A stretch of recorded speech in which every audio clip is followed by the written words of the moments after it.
အားလုံးပဲမင်္ဂလာပါလင်တာရဲ့ self study Chinese vlog ကနေပြီးတော့အားလုံးကိုကြိုဆိုပါရစေဒီနေ့ကတော့လင်တာတရကိုလေ့လာသွားချင်ပါတယ်တရကလည်းပဲဒီတရုတ်အတန်ထွက်ခြင်းမှာပါဝင်တဲ့အတွက်ကြောင့်အရန်အရေးကြီးပါတယ်လုံးဝပိုင်နိုင်ကျွမ်းကျင်ထားဖို့လိုအပ်တယ်ပေါ့နော်ပြီးတော့မနေ့ကလေ့လာခဲ့တဲ့ B ကိုလည်းအားလုံးရကြမယ်နားလည်ကြမယ်လို့မျှော်လင့်ပါတယ်မကြည့်ရသေးတဲ့သူရှိရဆိုရင်တော့လင်တာရဲ့အကောင့်ထဲဝင်ကြည့်လို့ရပါတယ်နော်တရအင်္ဂလိပ်လို့ဆိုရင် final Chinese လို့ဆိုရင်တရုတ်လို့ဆိုရင်ရွီမှုတရကိုရွီမှုလို့ခေါ်ပါတယ်ကဲလေ့လာကြည့်လိုက်ရအောင်ဒါတွေကတော့တရတွေပဲဖြစ်ပါတယ် A ကိုကြတော့အာ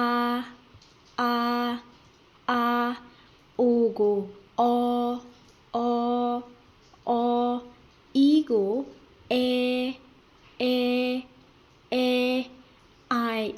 ဒီနှစ်ခုကိုကြတော့ဒီတစ်ခုလောက်ထားတဲ့ဟာကိုကြတော့ရဲ အောရဲဆိုပြီးတော့ဖတ်ပါတယ်နောက်ထပ်ဟိုဖက်မှာ I ကိုကြတော့U ကိုကြတော့ဝူပြီးတော့ဒီဟာ U ရဲ့အပေါ်မှာအဆက်24ရှိရဆိုရင် Y အတန်ဖတ်ပြီးတော့ဆိုရမယ်ရွီဒါဆိုရင်ရွီဆိုပြီးတော့ဖတ်ရပါတယ်နောက်တစ်ခါ A နဲ့ I ဒီဟာကိုကြတော့ A ကအာ I ကကြတော့ရီဆိုတော့ I ပြီးတော့ E နဲ့ I ကကြတော့ I ကကြတော့ E ဒါပေမဲ့ A လို့ပဲမဆိုဘူး A လို့ဆိုပါတယ်နောက်တစ်ခါ A နဲ့ O ကိုကြတော့ A ကအာ O ကအော်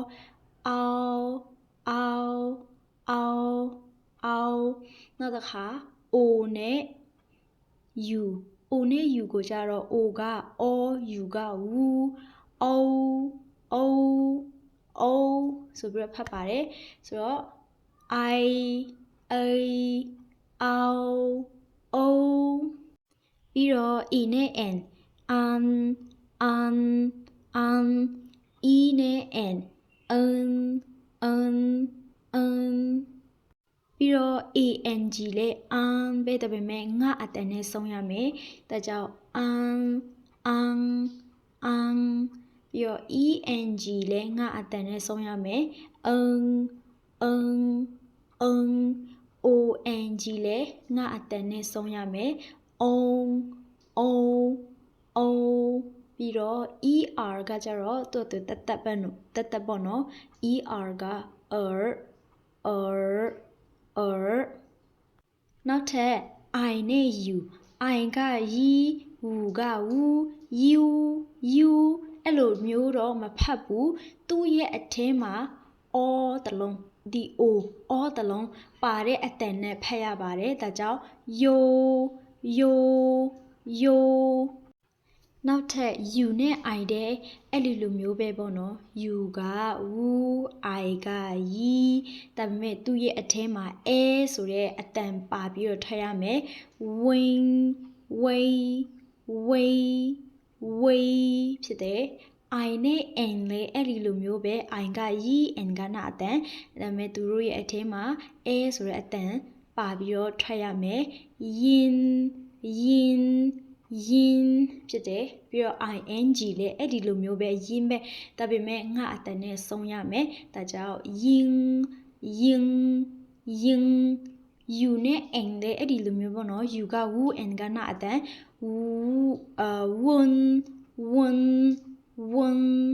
ဝန်ဒီ YUN ကြတော့ဒီဘေးကရေးထားတယ် U ရဲ့အပေါ်မှာအဆက်20ဆိုရင်ရွီမလားပြီးတော့ N ကနာအတန်ဆိုတော့ယွင်းဒီအတန်နဲ့ဖတ်ရမယ်လို့ပြောချင်တာပေါ့နော် YUN ကိုကြတော့ယွင်းဒီ U ရဲ့အပေါ်ကအဆက်20ကြတော့ရွီလို့ဖတ်တယ်ပေါ့နော် E ကကြတော့ဆိုတော့ရွယ်ပြီးတော့ IAN ကကြတော့ယန်ပြီးတော့ IA အောင်ကြတော့ယော Yao. Asaneပြန်ဖတ်ရမယ်ဆိုရင် A, O, E, Ye,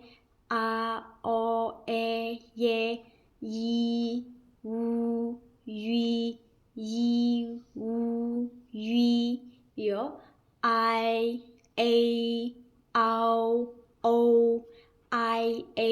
Ow, O, An, On, An, on,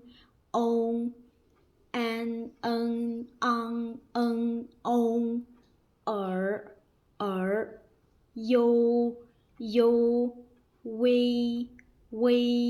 yin, wen, yo, yun, yue, yan, yao ပဲဖြစ်ပါတယ်ဒီတရတွေကကြတော့လင်တာအတွက်ဆိုရင်နည်းနည်းခက်တယ်ပေါ့နော်ပြည့်ထက်ဆိုင်ပိုခက်တယ်ဒါကြောင့်များလေ့ကျင့်ဖို့အကြံပေးချင်ပါတယ်ဒီဗီဒီယိုတွေကတော့ဒီလောက်ပါပဲเนาะနောက်ထပ်ဗီဒီယိုလေးတွေမှာပြန်ဆောင်ကြပါမယ်အားလုံးပဲတတ်တာ